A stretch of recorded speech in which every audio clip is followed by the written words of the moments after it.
Welcome back into Love of the Star. You are listening to the Love of the Star podcast. Love of the Star is an Audacy podcast. You can find it on the Audacy app or wherever you get your podcast. Zach Wolchuk alongside the Super Bowl winning scout, Brian Broaddus. We got Eric Chiafalo. Together, we're 3/5 of the G-Bag Nation, which you can hear on 105.3 The Fan.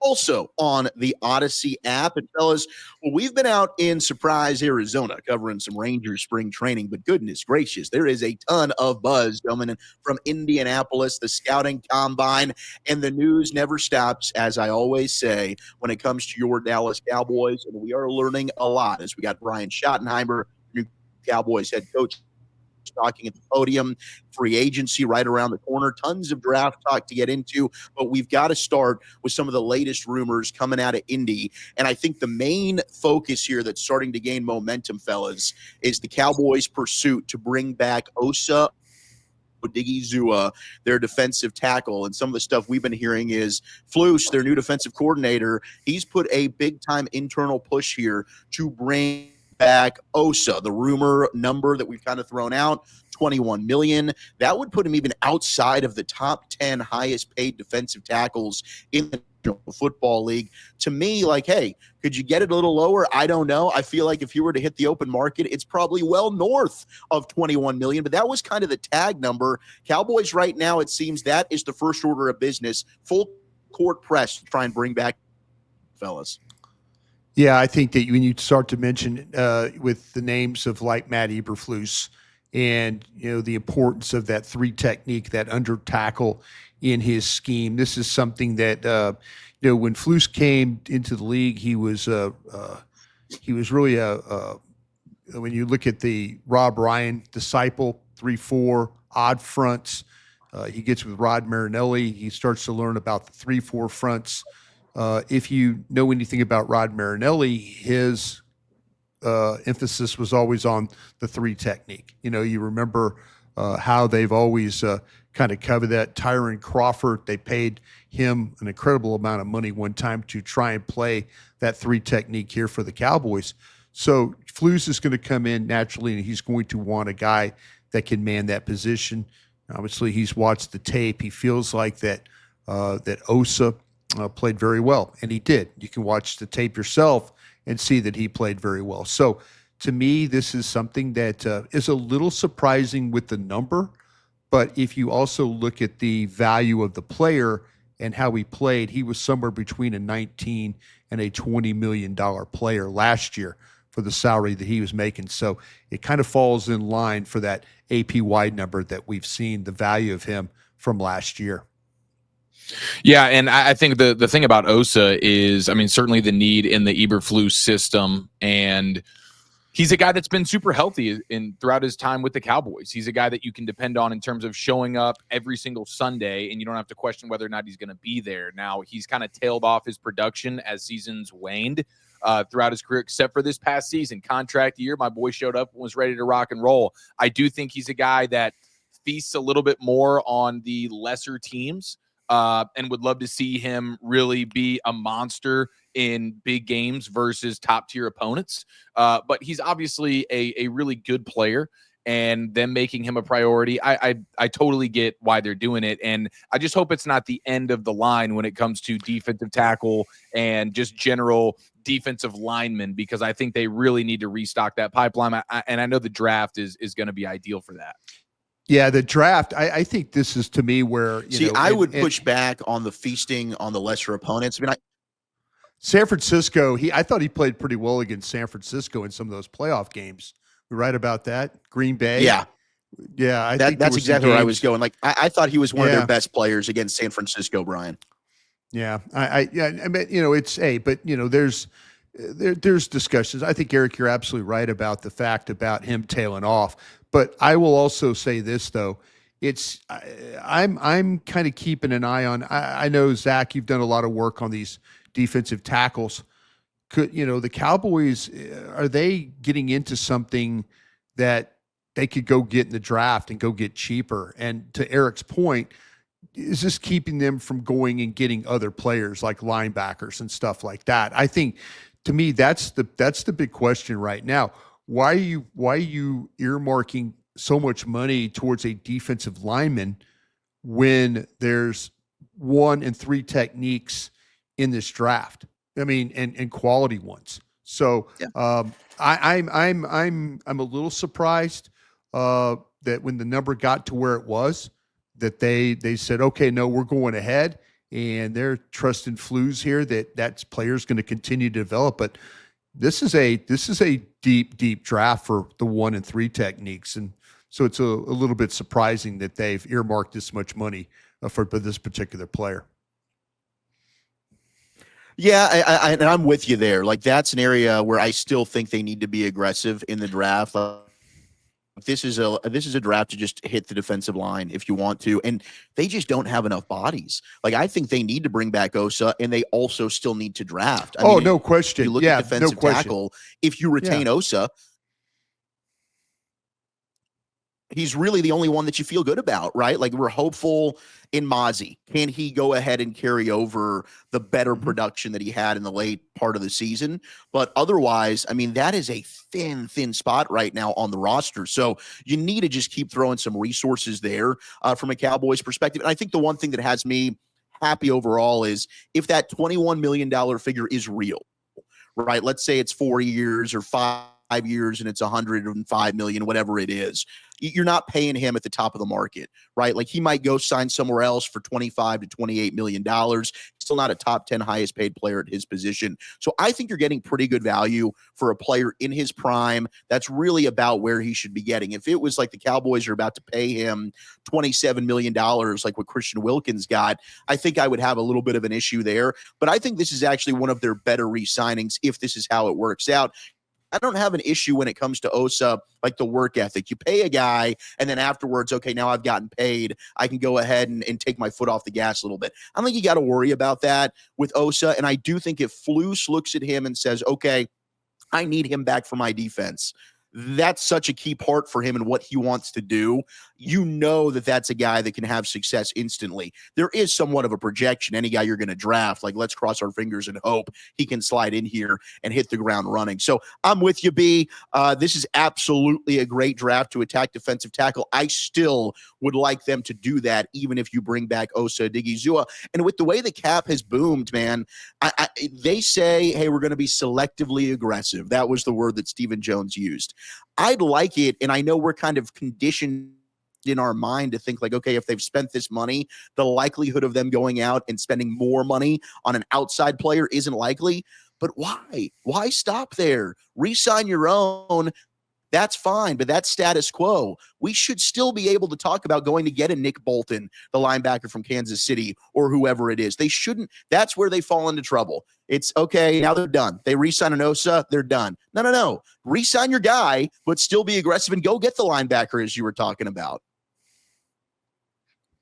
Yeah, that's one of my concerns is they're going to take the Osa signing and say, all right, our work is done here in terms of spending big money on good players in free agency, and they obviously have a ton of holes, and the linebacker class in the draft is less than ideal, but the free agent linebacker class is pretty strong. You mentioned Nick Bolton. That's a guy that we all liked coming out, and he's been a really, really solid player for the Chiefs for many years, 3-down linebacker, and I would love to think that they would bring in re-sign Osa and then still be willing to throw $10 or $15 million a year at one of the better linebackers in the free agent class. I think that is definitely the approach that they should take, but I'm with you in terms of being concerned that, okay, Osa, we spent the money there, and now let's just bottom feed for the rest of free agency and find some clearance rack type players and then go into the draft and see what you can do there. But if they really want to compete, if Jerry's talking about, hey, no, we paid Dak all that money because we expect to go win a Super Bowl,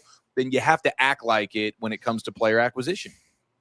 I wonder if this keeps them, if they get this signing done, Walter Nolan, the defensive tackle from Mississippi, has been plugged into, a lot of mock drafts now. It's either him or Ashton Genty, the running back from Boise, seems to be the one that's getting plugged in. I wonder if you sign Osa, does that take them out of the market for potentially drafting, Nolan at 12? And I would interested to think, would you guys like to double dip on that? And Eric, I know you're probably going to say you're absolutely not interested in doing that right now.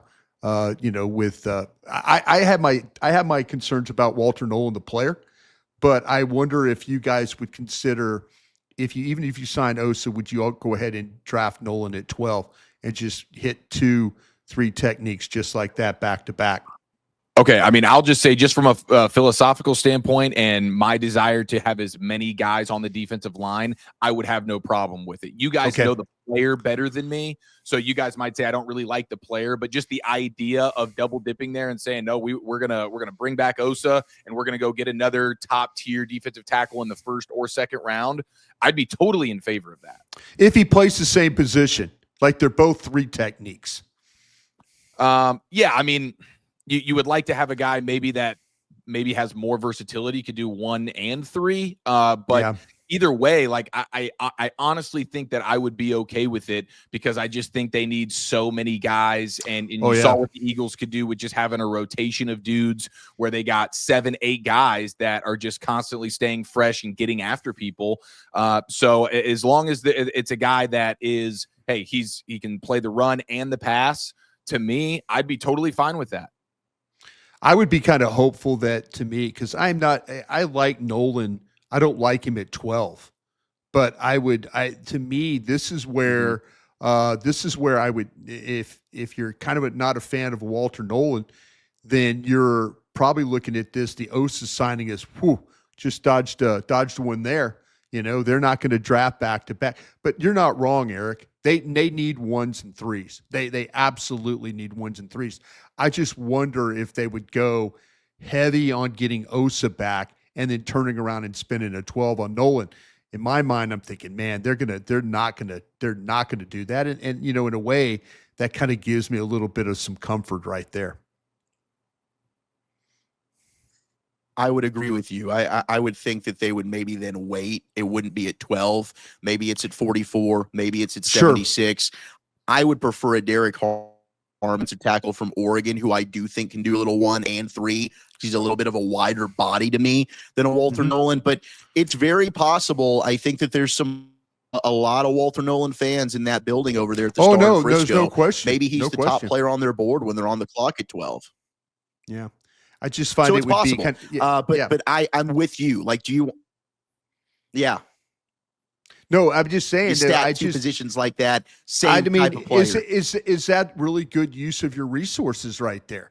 And again, I'm not trying to sit there and say, oh wow, that frees up 12 to go draft Ashton Jeanty, excuse me. I think it opens you up for some other positions and some other thoughts. I mean, depending on how much they like these linebackers, I don't think this is a particularly deep draft with linebackers. We've talked about it in free agency, but guys like Campbell from Alabama, they might be looking at this like, man, we can't pass on a guy like this, but I just think I don't know if it would be the best use of resources going back to back, but I do acknowledge they need more 1s and 3s. And maybe I would look at the 1 technique as a possibility. Maybe you earmark the pick 44 for one of these 1 techniques, or a 3 technique in this draft. Okay, here's a question for you guys. Would you rather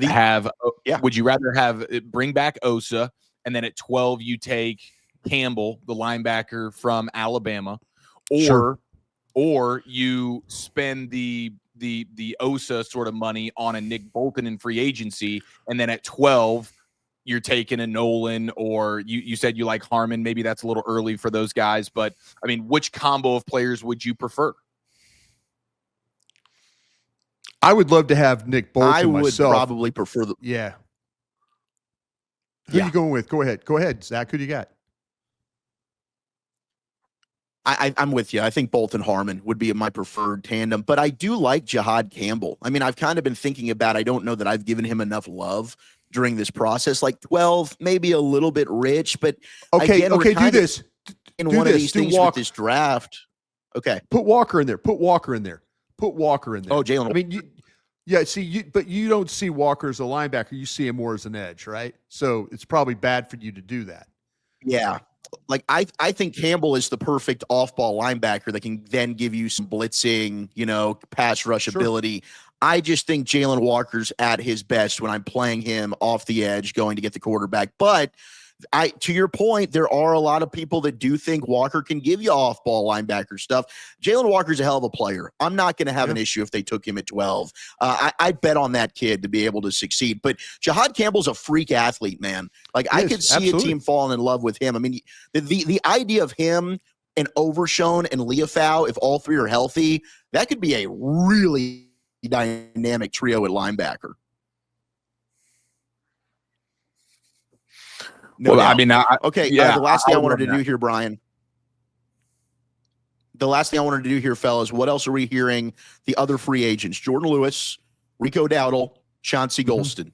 We know Osa, and one of the reports were, David Canner, who represents the other free agents, DeMarcus Lawrence, Jordan Lewis, Rico Dowdle, and then Golston's out there as well. A big reason why they wanted to get Osa done is so they know kind of what they're looking at financially to then make a play at bringing back. Maybe it's Tank, maybe it's Rico, maybe it's J. Lou. I think J. Lou's the one that they really, really do covet to want to bring back. I was surprised at the interest that we heard earlier in the week about wanting to bring back DeMarcus Lawrence. I was kind of thinking at the end of the season, this was going to be a parting of ways and a fresh start for both sides. Yeah, I think you're on to something. Yesterday I wanted to believe a little bit maybe that they wanted to line up, get Osa done, and then know how much money they had left potentially for Tank. I'm not hearing that now. I think you're absolutely right. I think they would love to have Jordan Lewis back, but I think they've got a price point for where they would keep or want to get Jordan Lewis. And I don't think Jordan Lewis is going to play. I don't think that the Cowboys are going cheap.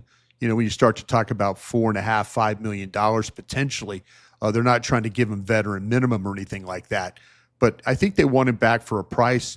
I think they feel like that they're going to lose Dowdle, and I feel like they're probably going to lose Golston. Those are probably the ones that I think will not be here for sure. All right, you are listening to the Love of the Star podcast. The Love of the Star is an Audacy podcast. You can find it on the Audacy app or wherever you get your podcasts. All right, let's do some questions. The Dean Julia mailbag, shall we, here on Love of the Star. Zach Wolchuk, Eric Chiafalo, and Brian Broaddus. As we do like to bring in your questions, we always appreciate you here on Love of the Star. This is a show of the people, for the people, by the people.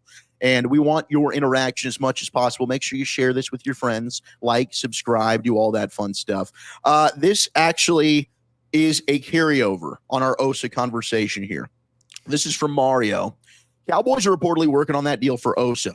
Should we be concerned that his best season was just 4.5 sacks and that DC is now out the door? If he can't replicate in Eberflus's system, it will be a failed contract. Should the Cowboys bring him back? I think that would be, maybe DQ is now out the door.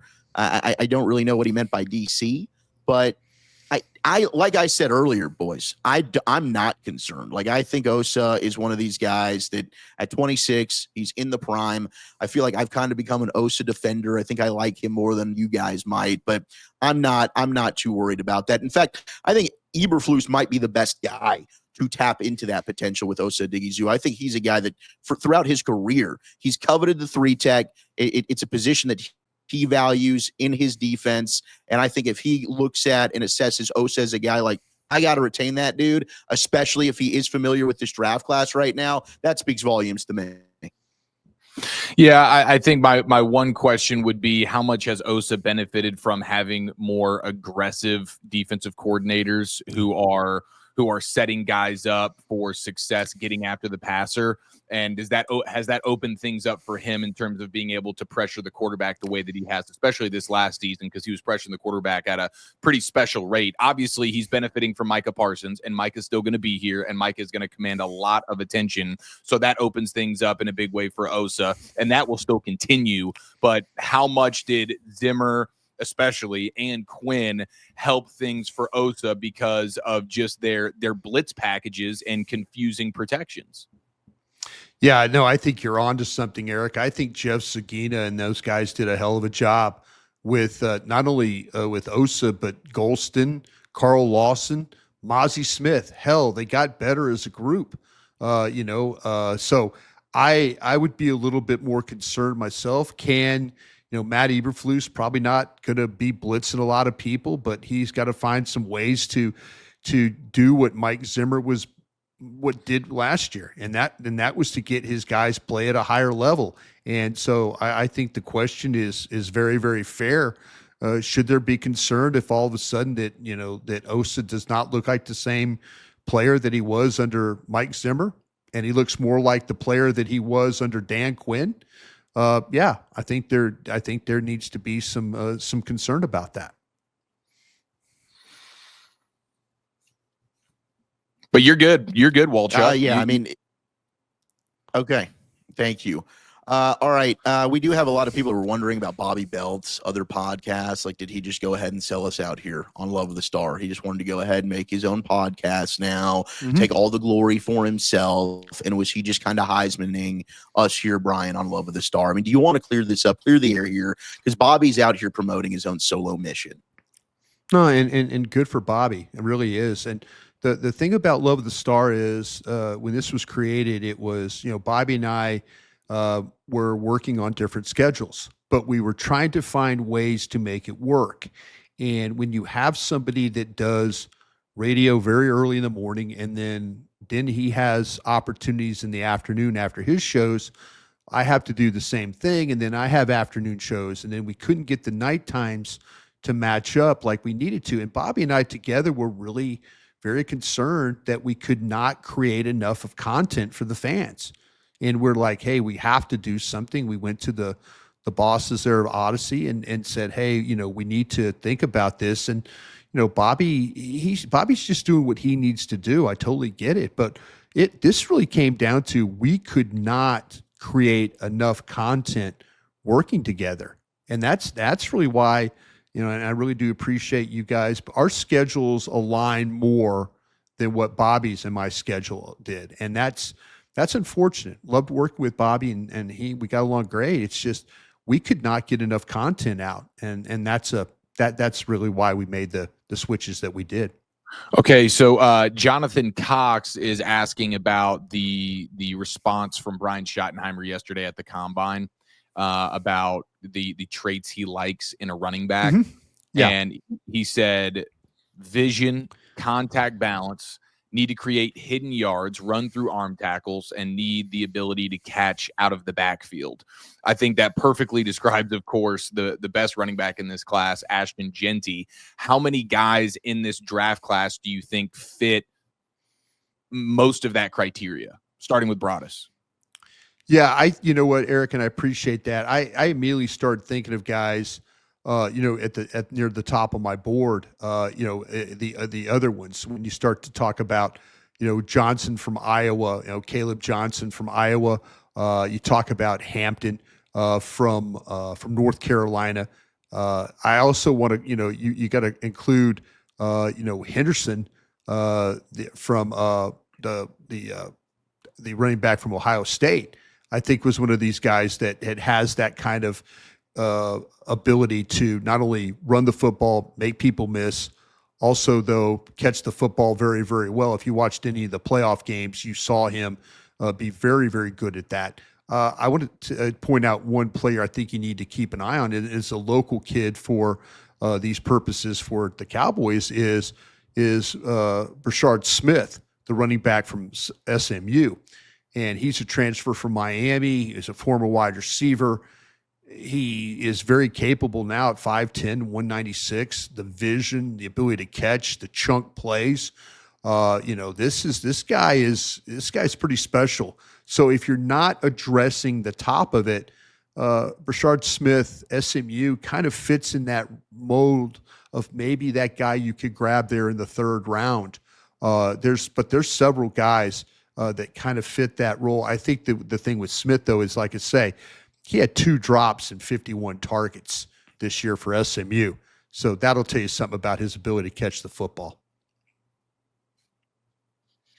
He's an underrated player. I think another guy that I do think is complete, he just lacks home run speed, is Taj Brooks from Texas Tech. I mean, that's a dude who did not come off the field there in Lubbock. My brother-in-law actually covers Texas Tech, and the comp that he used for him was Chris Carson, who actually was with Schottenheimer in Seattle.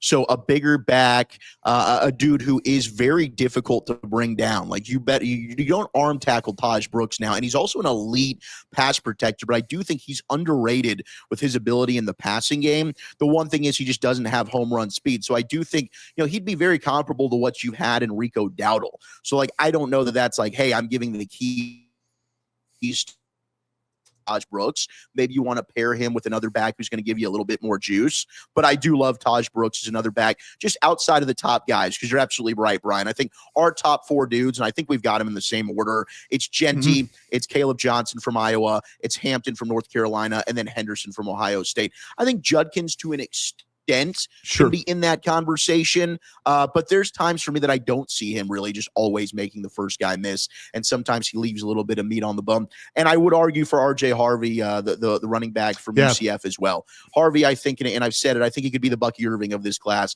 Big fan of his. Okay, great. Now, Michael Cunningham is asking about TCU wide receiver, super athlete, Savon Williams. Where do you like him as a potential? What round do you have him in, and could you see him fitting with the Cowboys? I know he was going to be doing some running back drills as well at the combine. I've heard people compare him to like a Cordero Patterson type player. Sure. But Broadus, where do you see Savon Williams? Would that be a fit for the Cowboys? Yeah, I think it would be a fit. I have him in the second round. Golden from Texas, Besh, his teammate, TCU, Ayamanor from Stanford, and then Williams. So if you were grading, if I used the Cowboys grading scale, I would have him as like a 128, 129, the bottom of the second round. I think this kid, though, when you start to talk about all the different things that he can do, it's pretty impressive how they used him. This kid was a converted high school quarterback to receiver. He's a lot of fun to study as a player because he's super athletic. The size, the speed combination position. I think he gets on the defender in a hurry. It's amazing how well he can get up the field. Very, very comparable. I think I compared him to Nico Collins from Michigan State with the Houston Texans. That kind of player, big-bodied, run after the catch, ability to go get the football.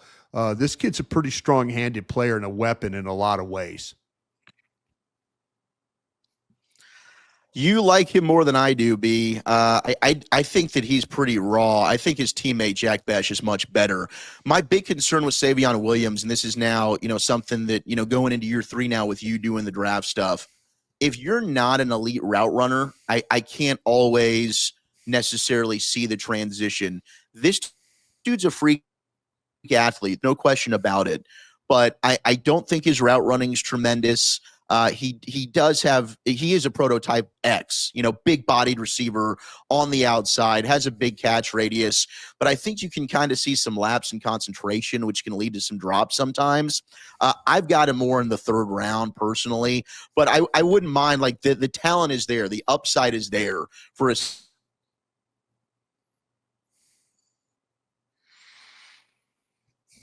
I think Wolchuk might have crapped out on us there a little bit. Yeah. Now, okay, let's get to Anthony Phillips and his question about the Cowboys' offensive line after hearing Schottenheimer talk yesterday at the podium, and he was talking about the guys that they have in-house. Anthony Phillips wants the Cowboys to continue to invest in the offensive line. How comfortable are you with the offensive line as it stands right now, Broadus? And do you feel like that the Cowboys are leaning towards just sticking with the guys they have, and maybe it's Hoffman that replaces Zach Martin and just roll that way? Yeah, Eric, I think I was really concerned. I shouldn't say really concerned, but I think if you're reading into Shoddy's, if you're reading into his words, he was very much talking about the guys who are currently on the team, the young guys. And so I didn't get the impression he was quick to mention about Tyler Guyton. He was quick to mention about some other guys. I don't know if Dallas is necessarily interested in the first 3 rounds investing in an offensive lineman. It just doesn't sound like it now. It sounds like, maybe they get their 4 back some way, maybe on day 3. They got multiple 5th-round picks. I think that they're going to probably ride with the guys they got. Maybe in free agency, people have talked about Will Hernandez, who was with Coach Adams at Arizona. Maybe he's a plug-and-play type of a player at guard that they can kind of bring in that way. So yeah, I just kind of feel like that you're going to be very much probably looking at them, trying to work with the guys they currently have on the staff, and if it turns into their ability to maybe grab one later, I think that's probably the route that they'll go. Well, Chuck, we're talking about the offensive line. Anthony Phillips is hoping that the Cowboys continue to invest in the offensive line, but it sounds like the Cowboys are pretty content just with the guys that they have there. How does that sit with you if Brock Hoffman is the heir apparent to Zach Martin? And I love the play temperament for Brock Hoffman, right? He's a pest. I mean, he's a dude that's going to want to rough it up out there. He's going to talk trash. He's going to get under people's skin. I do just worry, and I think Brian probably illustrated a lot of this, like over the course of a 17-game season, I think the more you see Brock Hoffman play, the more you kind of start to see reasons why he's been a backup in the NFL. I think there are some that and improve, but I don't know. I mean, for a year, maybe you go ahead and see how it is, and then you re-attack that position the following season. But I do think if they really did want to put resources on the offensive line, like a Tyler Booker from Alabama in the first round would be a plug-and-play option. Maybe if a Donovan Jackson from Ohio State can get to you at 44, I think he'd be another player that I'd be very, very excited about if you wanted to play him at guard. But I think you guys are right. I mean, I think listening to what Shoddy's been saying, they're stressing they want to see their group take the next step. So that's Guyton, that's Beebe, that's probably Hoffman. What do they have in Awesome Richards? They might be looking at growth from within. And I do think the Cowboys' offensive line played a little bit better than the perception of fans did. I don't think that it's a coincidence that Rico Dowdle ran for 4.6. I think some of that is your offensive line played pretty well. I don't think that was all just on the running back there. So maybe they do see something where they can get by with what they've got right now, but a lot of that's all going to revolve around Guyton and how does he do in year 2?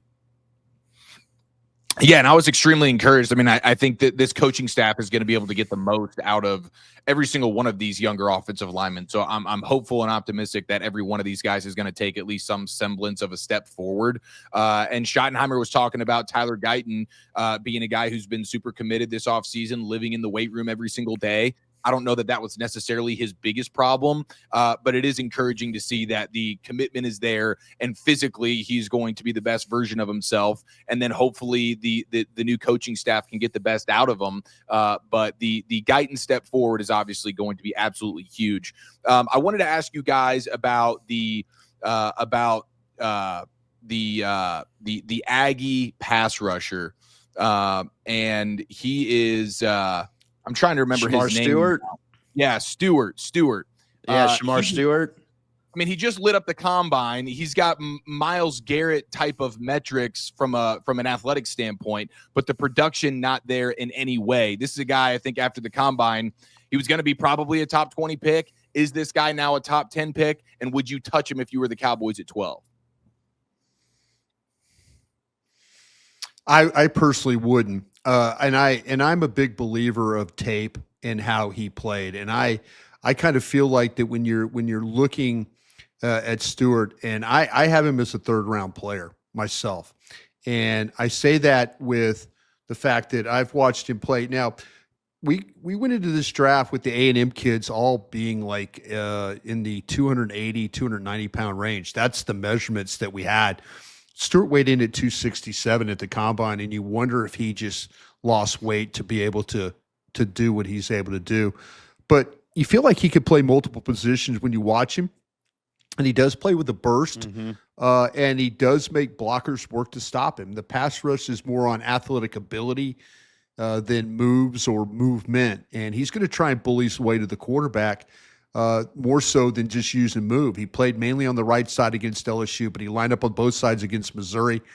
He's never had high sack numbers, and I feel like there's going to need some work as a pass rusher. He's really, really raw in that area, but he can play with some power. There's snaps where you see him lose track of the ball, and it goes right by him, but he'll chase it down, give that effort, and there's a burst in the way that he plays. I just think he's a raw player with a lot of physical traits, playing in a rotating system, and he might continue to be his future until he can develop some pass rush moves.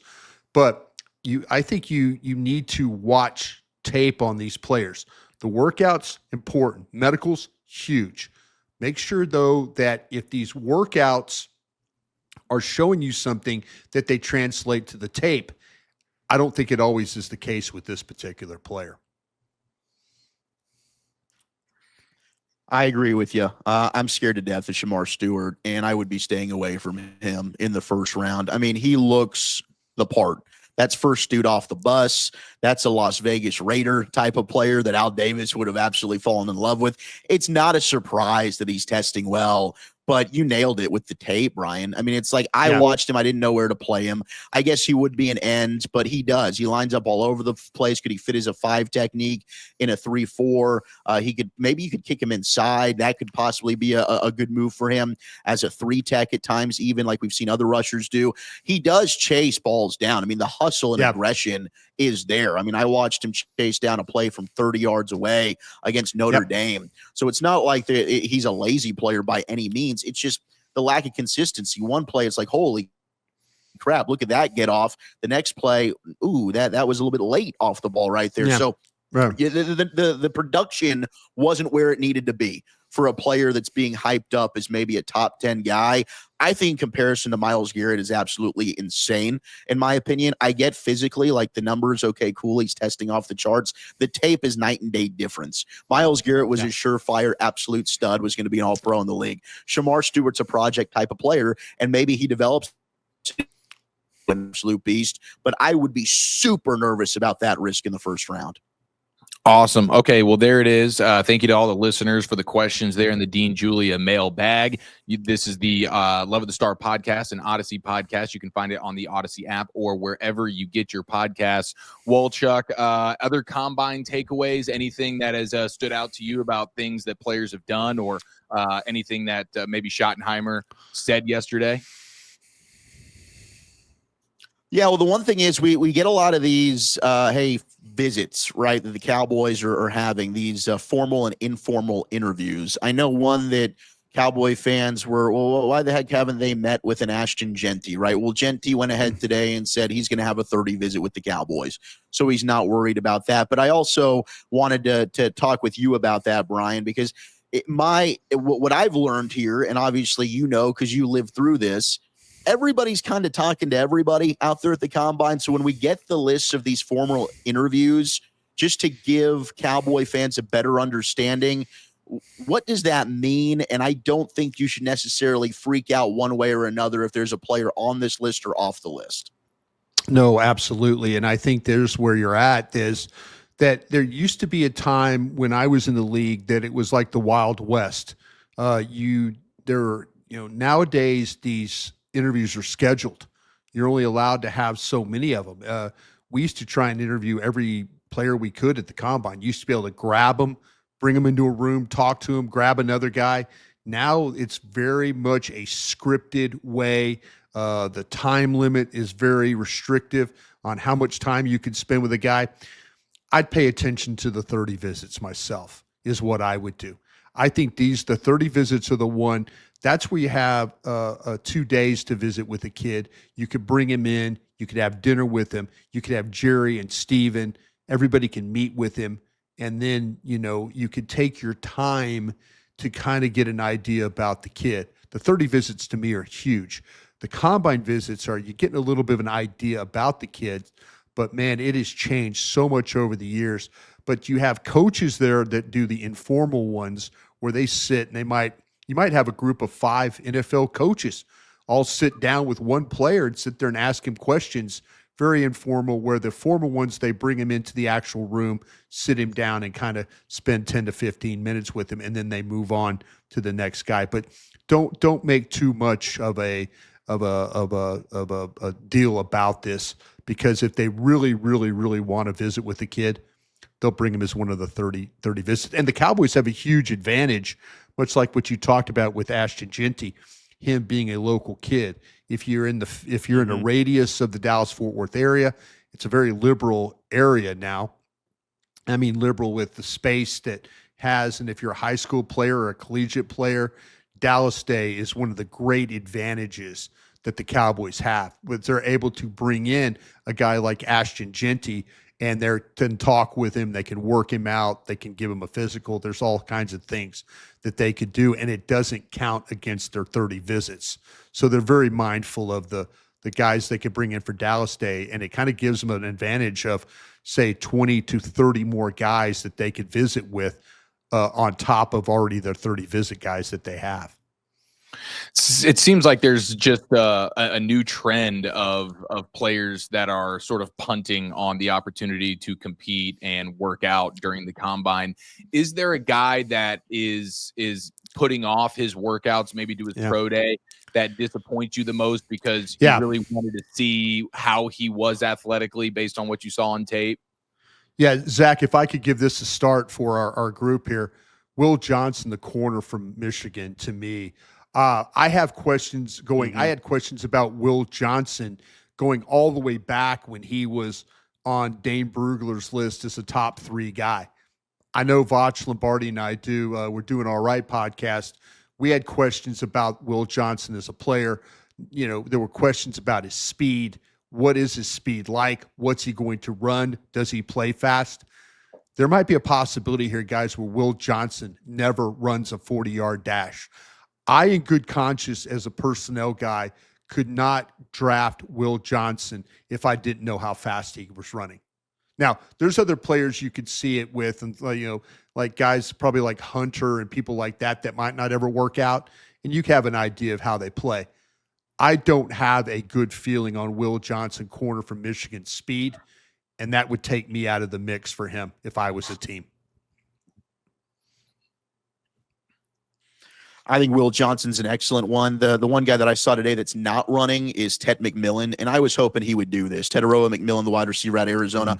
I just wanted him to run and get it done with, because there was reports this week like him falling out of the top 10, and it ticked me off. I think this is all a bunch of bull. Like, if you watch the tape, I'm not expecting Ted to run a blazing 40-yard dash, but I don't care. The guy's just super productive. I know what kind of player he is. He finds a way to be football fast when you put pads on him, okay? So just because he doesn't have a straight line 40-yard dash, whatever it is, it does not matter to me. I'm not knocking that kid at all. He's not lowering on my draft board at all. I would have no issue taking him, but I was hoping he would just run so we could put this thing to bed, because now there's going to be a huge thing, okay? We get into the Arizona Pro Day. How does he run? If he runs poorly, the media scouts are going to make a big deal about this.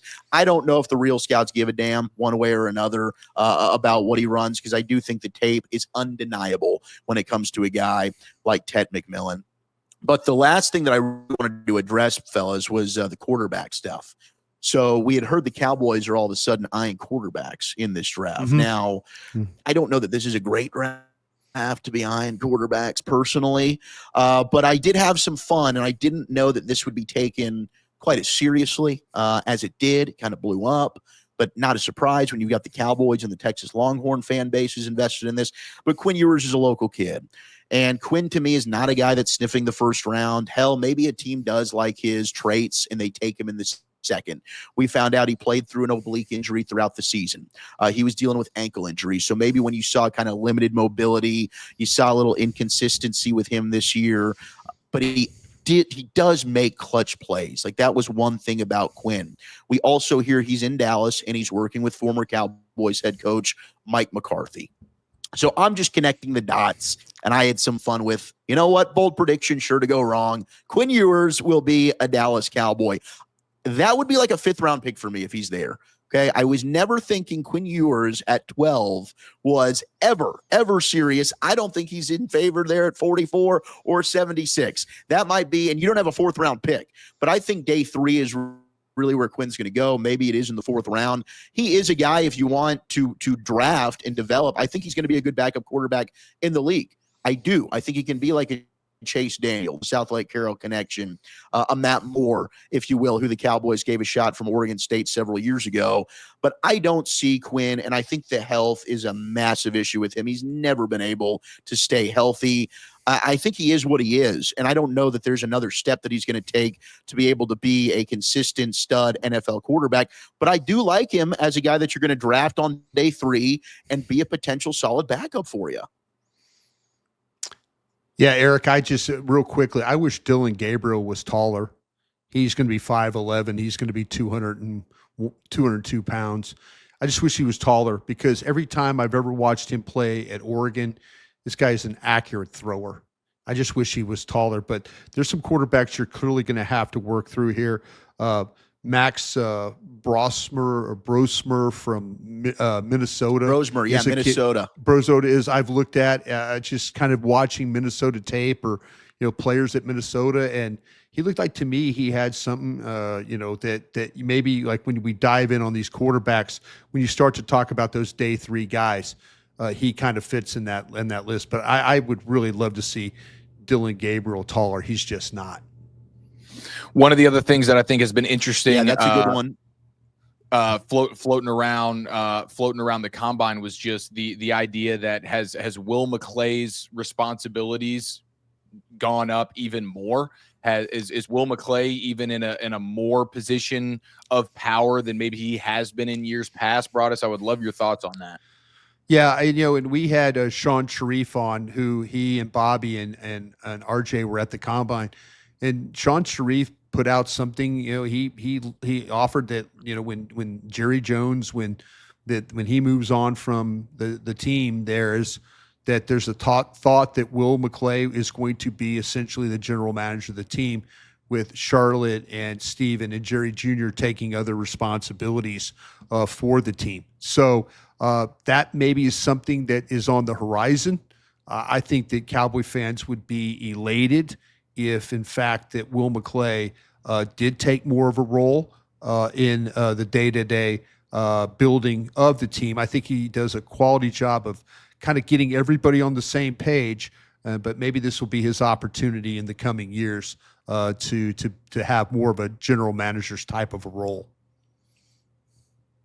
That would excite me a lot. It really, really would. I've often wanted to see how Will would run things if he had just full autonomy to do whatever he wanted. I feel like he has that with the draft for the most part, but free agency, trades, other avenues, I don't know. I've never really fully understood, hey, can he give a suggestion, but then final say goes to Jerry, Steven, Todd Williams, whoever they're all, talking with there. So, when you look at the future of the organization and obviously where they're headed, I would love to see Will McClay have the general manager title and get to move forward in that regard. And then we can really just assess where the team is, from that point forward. So that's exciting. Like, as a Cowboy fan, to hear that, I think that's something that should give you a lot of optimism moving forward. All right, fellas, any other final thoughts before we boogie out of here? All good, sir. I think we got them covered. Yes, sir. All righty. This has been a Love of the Star podcast, and we're going to try and bring you at least one, probably two, every single week this offseason. Love of the Star is an Audacy podcast. You can find it on the Audacy app or wherever you get your podcast. For Brian Broaddus, Eric Chiafalo, I'm Zach Wolchuk. Thank you guys so much. We'll be back with you next week. Hugs and hand pounds, everybody.